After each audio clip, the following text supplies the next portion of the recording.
Gautam Buddha, Baba Saheb doctor Bhimrao Ambedkar, Sant Shiromani Ravidas एवं बहुजन समाज में जन्मे हुए सभी संत पुरुष एवं महानायकों को सशक्त प्रणाम।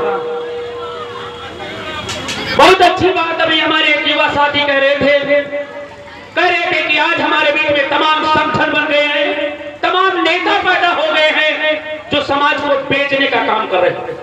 बिल्कुल बात सही है और मैं तो ये कहना चाहता हूं कि कुछ लोग बेच लेते हैं, हम जान ही नहीं पाते।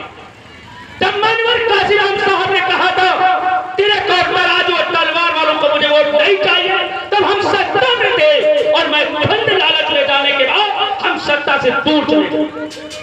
हमें सोचना होगा, हमें कहना होगा, हमें बताना होगा। और उनके यहाँ कोई कार्यक्रम होता है तो साफ साफ कह देते हैं तथा कथित मनुवादी लोग कि भाई हमें कटी नोट और कटे लोगों का वोट नहीं चाहिए। और मैंने कहा था, मैंने अपने यहाँ भी चुनाव में मैंने कहा था, जिला पंचायत सदस्य में चुनाव लड़ रहा था, हमने कहा था कि ये तथा कथित मनुवादी जो ब्राह्मणवादी मानसिकता के लोग रखते हैं, जो लोग बाबा साहब अम्बेडकर और संविधान नहीं मानते हैं, ऐसे तथाकथित लोगों की ना तो मुझे वोट चाहिए और ना तो मेरे साथ जनसभा में आना चाहिए। दोस्तों मैं जीतूं या हारूं।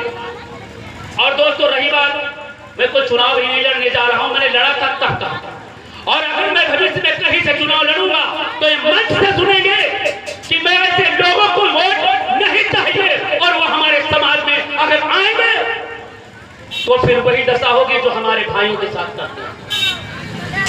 इसलिए ऐसे मर्द की जरूरत है, ऐसे शेर की जरूरत है, ऐसे लोगों की जरूरत है।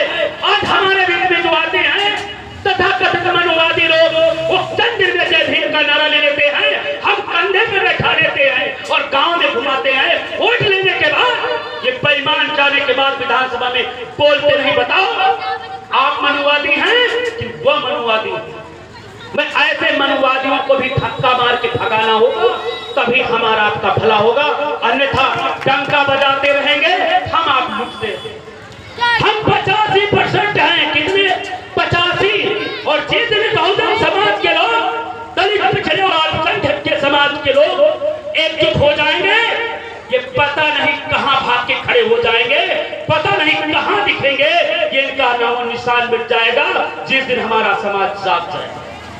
दोस्तों जिसका जीता जागता उदाहरण अभी 29 जनवरी को 28 जनवरी को मैंने विधानसभा के सामने 75 रथ निकालने का काम किया और आप लोगों ने सुना होगा कि मास्टर बाग से 29 जनवरी के वो 100 से अधिक आए और 1000 मोटरसाइकिलों के साथ और 4 पहिया के वाहनों के साथ हजारों की तादाद में निकालने का काम किया। और मैंने उसमें भी कहा था कि कोई भी मनुवादी नहीं आएगा, केवल आएगा बाबा साहब अम्बेडकर को मानने वाले, बुद्ध को मानने वाले, पैरियर साहब को मानने वाले, ललाई सिंह यादव को मानने वाले, छत्रपति साहू जी को मानने वाले और शेख फातिमा को मानने वाले, वही लोग आएंगे।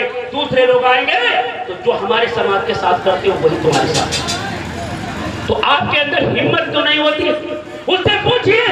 ये बहुजन समाज के लोगों से आज अपील करना चाहता हूँ, पूछिए कि आज जो तुम वोट मांगने आए हो, जब हमारी माँ बहन बेटियों की इज्जत लूटी जाती है तो आप कहां पर थे?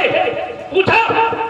दोस्तों मैं बताना चाहता हूँ ये वोट बड़ी कीमती है। बाबा साहब अम्बेडकर ने जब संविधान लिखा, बाबा साहब अम्बेडकर ने जब आपको वोट देने का काम किया, आपको अधिकार देने के लिए काम किया, तो बाबा साहब अम्बेडकर ठहाके मार करके संसद में हंसे।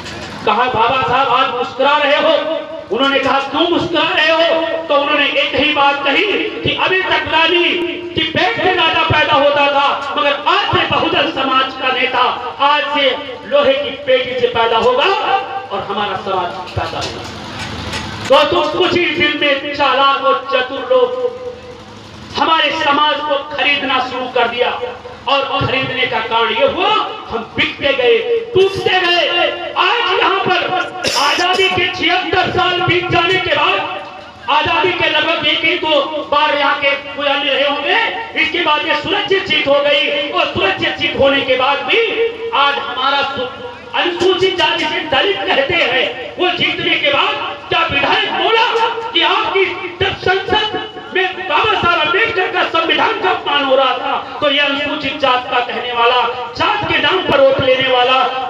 साहब के नाम पर वोट देने वाला ये क्यों नहीं बोल पाया, मैं पूछना चाहता हूँ। और मैं ये आवाज इसलिए कहना चाहता हूँ कि अगर आप लोग जागे नहीं, हम तो पूछता हूँ, हमारे साथ जाता, हमारे संगठन में जाता तो मैं पूछता हूँ।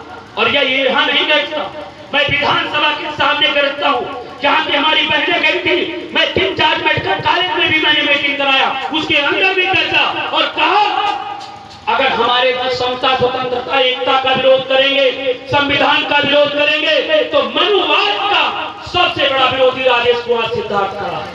और इसके लिए कि मैं दोस्तों को संगठन चलाने जा रहा नहीं हूँ, क्योंकि मानवर काशीराम साहब के अखबार का बहुजन संगठन जिस अखबार को मानवर साहब ने तैयार किया था, उस मानवर साहब के अखबार का मैं संपादक वर्तमान हूँ। मगर मैंने वही बात छापने का काम करता हूँ जो सच। दोस्तों मुझे संगठन चलाने का काम नहीं था। ये 2024 जनवरी के मामले का मामला है। 26 जनवरी था, देश में तिरंगा फहराना चाहिए था, हर खंबे पर भगवा रंग फहरा रहा था। मुझे कुहन हुई, रामचंद्र पटेल से मिला, डॉक्टर सत्या दोरे से मिले, यहाँ पर हजारों नपुंसक संगठन बैठे रहे।